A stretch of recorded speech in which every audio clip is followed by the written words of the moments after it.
செம காய்ச்சல் எனக்கு அன்னைக்கு இந்த ஷூட் பிளான் பண்ணப்போ, அதனால் ஐ மேக்கப் சுத்தமாக ஸ்பாயில் ஆயிடுச்சுங்க. ஐயோ மேலெல்லாம் ஒட்டிடுச்சு. கண்ண மூடுங்க. ஆனாலும் அவுட்புட் எப்படி இப்படி வந்துச்சுன்னு சொல்லிட்டு நீங்கள் பார்க்குறீங்களா? அதை இந்த வீடியோவோட எண்டில் சொல்கிறேன். இந்த ஷூட் வந்து சூப்பரான சக்ஸஸ்ங்க. அதுக்கு காரணம் நான் மட்டும் இல்லைங்க. நமக்கு அன்னைக்கு ஃபோட்டோகிராஃபி பண்ணி கொடுத்தது யாருன்னு பார்த்தீங்கன்னா லக்ஷ்மி ஃபோட்டோகிராஃபி ஏரல்.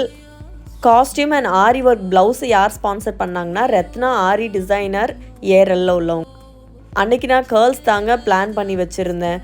பட் என்னால் அன்னைக்கு சுத்தமாக பண்ணவே முடியல. ஸோ நான் ஃபேஸ் மேக்கப் மட்டும் கம்ப்ளீட்டாக சூப்பராக முடிச்சிட்டேன். இந்த ஷூட்டை கம்ப்ளீட் பண்ணி கொடுக்குற பொறுப்பை வந்து அப்படி நம்ம ஃபோட்டோகிராஃபி கிட்ட ஒப்படைச்சிட்டேன். அவங்க தூள் கிளப்பிட்டாங்கங்க. க்ரீன் காஸ்டியூம்க்கு ஆப்டாக ஒரு சூப்பரான ஐ மேக்கப் கொடுத்துருந்தேன். நீங்களே பாருங்கள். மேக்கப் பண்ணும்போது ஐலைனர் இல்லைனா மஸ்காரா வந்து நம்ம மேக்கப்பில் பட்டுருச்சுன்னா இமீடியட்டாக அதை வந்து நம்ம எதுவுமே பண்ணக்கூடாது. அதை கம்ப்ளீட்டாக ட்ரையாக அலோவ் பண்ணணும். ட்ரை ஆனதுக்கப்புறம் அந்த இடத்துல கன்சீலரை வச்சு செட் பண்ணிவிட்டு நம்ம எப்பவும் போல் மேக்கப் பண்ண ஸ்டார்ட் பண்ணிடலாங்க. அந்த இடம் இருந்ததே தெரியாமல் மறைஞ்சிருங்க. இந்த டிப்ஸை உங்கள் மேக்கப் ஆர்டிஸ்ட் ஃப்ரெண்ட்ஸுக்கு நீங்கள் ஷேர் பண்ணுங்கள். நீங்கள் ஏரலில் ஷாப்பிங் பண்ணியிருக்கீங்கன்னா மறக்காமல் ஒரு ஹார்ட்டின் போட்டு விடுங்க. மறக்காமல் பேஜை ஃபாலோ பண்ணி வச்சுக்கோங்க இந்த மாதிரி வீடியோ பார்க்க. தேங்க்யூ.